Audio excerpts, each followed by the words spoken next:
Recently, a 22-year-old woman from a Christian family made a request to me in our Tamil channel's comment section with a painful situation. She does not believe in God, but her Christian family was pressuring her to get baptized, telling her that baptism would heal her health problem. I published a video responding to her request. In that video, I showed with examples that baptism does not heal diseases. Baptized Christians suffer from every disease just like everyone else. I also pointed out that exploiting someone's illness and vulnerability to push them into religious conversion is a common Christian practice. And I concluded by making a direct appeal to her family. Please give this young woman the medical treatment and emotional support she needs, not religious pressure. That was my video. That was my message. And some Christians responded to that video, and their responses reveal exactly how Christians always use double standards to protect their religion. Look at these comments on the screen. This person says in Tamil, without asking her own father and mother, that girl shared her problem with a third person. If a 22-year-old girl goes against her parents, what would be their mental state? Their parents' mental state. And this Christian says, father and mother will take care of her. You don't say anything. Shut your mouth. He is telling me to shut my mouth because it is their family problem. These Christians say that the 22-year-old woman should obey what her family tells her and told me to shut my mouth. So according to these Christians, children should obey their parents. They should not do anything against their parents' wishes. That is the moral they are teaching us today. But let me show you how deeply deceptive this is. When Christians share the gospel with children from non-Christian families and try to convert them, do they say ask your parents' permission before you make any decision? No. They tell those children that even if your parents refuse to allow you to become a Christian, you must obey Jesus because your eternal destiny depends on it. It is better to obey God rather than men. They actively encourage non-Christian children to disobey their parents in order to convert them. I'm not making this up. Let me show you the proof. This is missionindia.org, a foreign Christian missionary organization operating in India. On their own website, on a page titled Why Share the Gospel with India's Children, they openly explain their strategy. They say that converting adults is difficult. They resist. So instead they target the children. They convert the children without parental consent and then use those children to bring the gospel into Hindu homes through the back door. Permission from parents was never the plan. Bypassing the parents through the child is the plan. Now consider the 22-year-old woman who came to me.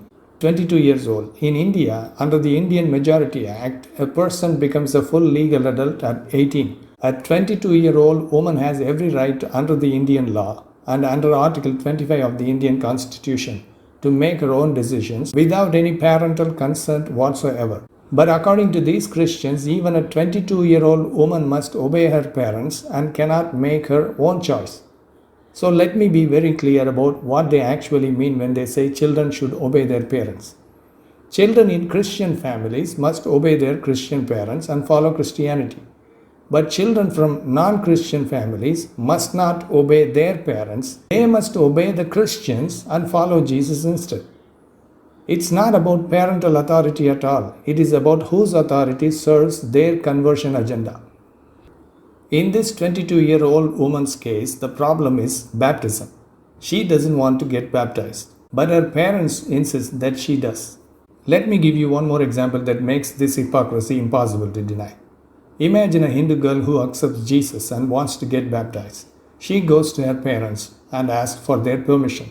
Her parents refuse. What would the church do? Would they say your parents said no, so you cannot be baptized? Never. They would tell her, get baptized against your parents' wishes. Your loyalty to Jesus comes before your loyalty to family. I am not imagining this. I can show you the proof. See the screenshot on the screen. The Gospel Coalition website. This is not some fringe organization. This is one of the most respected and widely followed evangelical platforms in the entire world. They published a pastoral letter titled, Should I be baptized against my parents' wishes? Read the title again. A Christian pastor is writing a published letter to answer that exact question. And what does he say? You have to respect your parents, wait for their approval. There is a time limit. If they still don't want to approve your baptism, you have to disobey your parents and get baptized. Because according to him, the church is more important than the physical family. Now look at another screenshot. This is from executableoutlines.com, a widely used Christian sermon resource used by pastors across the world to prepare their Sunday sermons. The sermon is titled, What Hinders Me from Being Baptized? Under the section listing things that should never stop baptism, look at what it says. Family. Some are concerned what their family will think. Perhaps they are afraid of being disowned by their own family. Jesus made clear that family should not prevent us from doing His will. And the conclusion, in bold, right there on the screen, family should never hinder one from being baptized. So if your family objects, ignore them. Your parents say no, ignore them. Your husband says no, ignore him. Family should never hinder baptism. That is the sermon. That is the teaching. That is what your churches believes and preaches every Sunday. Now some Christians will say these are just organizations and pastors. They don't represent all of Christianity. They will try to detach these pastors and organizations from Jesus himself. But the problem is, what Jesus says is even worse than what these pastors say. Let us hear from Jesus himself in your own Bible, his exact words. Matthew chapter 10, verses 34 to 36. Do not suppose that I have come to bring peace to the earth. I did not come to bring peace, but a sword. For I have come to turn a man against his father, a daughter against her mother, a daughter-in-law against her mother-in-law. This is Jesus speaking, not a critic, not an outsider.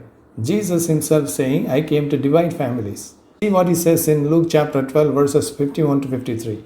Do you think I came to bring peace on earth? No, I tell you, but division. From now on there will be 5 in one family divided against each other. 3 against 2 and 2 against 3. Father against son, son against father. Mother against daughter, daughter against mother. Every single family relationship. Jesus listed them one by one and said, I came to divide all of them. Luke chapter 14, 26. If anyone comes to me and does not hate his father and mother, his wife and children, brothers and sisters, yes, even their own life, such a person cannot be my disciple. Hate. That is the word. And the condition is absolute. If you do not hate your family, you cannot be Jesus' disciple. So when Christians tell you that family should not stand in the way of baptism, they are not inventing something new. They are following exactly what Jesus told them to do. So let me come back to those 2 comments at the beginning. They told me, don't interfere in family affairs. Shut your mouth. But their own Jesus said he came to divide families. Their own sermon resources say family should never stop baptism. Their own missionaries deliberately target children to bypass parents who resist. This is the reality every non-Christian in India needs to understand clearly. When a Hindu person defies their family to become a Christian, Christians call it faith and courage. But when a person from Christian family resists their Christian family's pressure, Christians say, don't interfere, shut your mouth. The principle is not respect your family. The principle is obey us. For them, dividing Hindu families is a duty given by God. Be aware. They will do anything in the name of their God. I did not say this. Their own Bible said it. Their own pastors say it. Their own missionaries publish it. I am simply reading it back to you.